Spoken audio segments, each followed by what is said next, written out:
नमस्कार. माझी मायमध्ये मी तुम्हा सगळ्यांचं स्वागत करते. आज मी तुम्हाला बेसनचे लाडू दाखवणार आहे अगदी सोप्या पद्धतीने. त्याच्यासाठी मी हे 4 वाट्या बेसन पीठ, 3 वाट्या पिठी साखर आणि 2 वाट्या तूप घेतले. आधी आपण बेसन पीठ भाजून घेणार आहोत. त्याच्यासाठी 1-2-3 चमचे तूप टाकून बेसन भाजते आणि भाजत भाजतच थोडं थोडं तूप टाकणार आहे. लहान गॅस केलाय आणि त्याच्यामध्ये मी आता हे 2-3 चमचे तूप टाकणार आहे आणि मग भाजून घेते. आणि थोडं भाजून झालं की परत थोडं तूप टाकते. असं भाजत भाजत तूप टाकून घेऊन लहान गॅसवर बेसन भाजून घेऊया. 5 मिनिटं झाली बेसन भाजते त्याला. आता हे मग तूप टाकते आणि बेसन भाजून घेते. आणि हे राहिलेलं तूप थोड्या वेळाने 5 मिनिटांनी टाकते.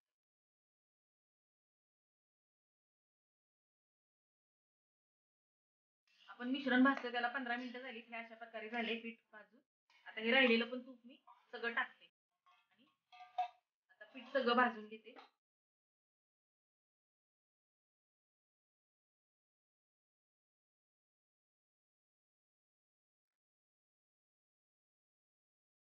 आपलं मिश्रण आता हे भाजून झालं आहे.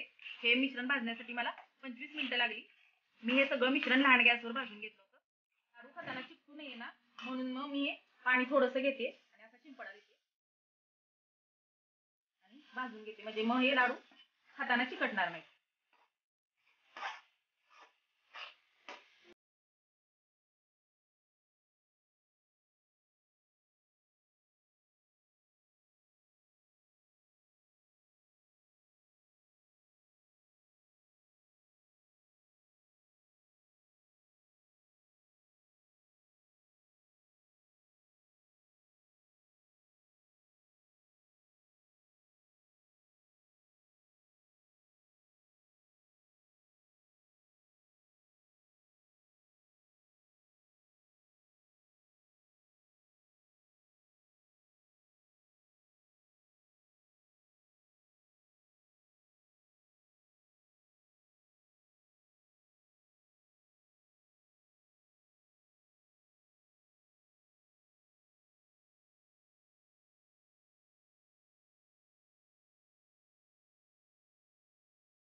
तुम्हाला कसे वाटले?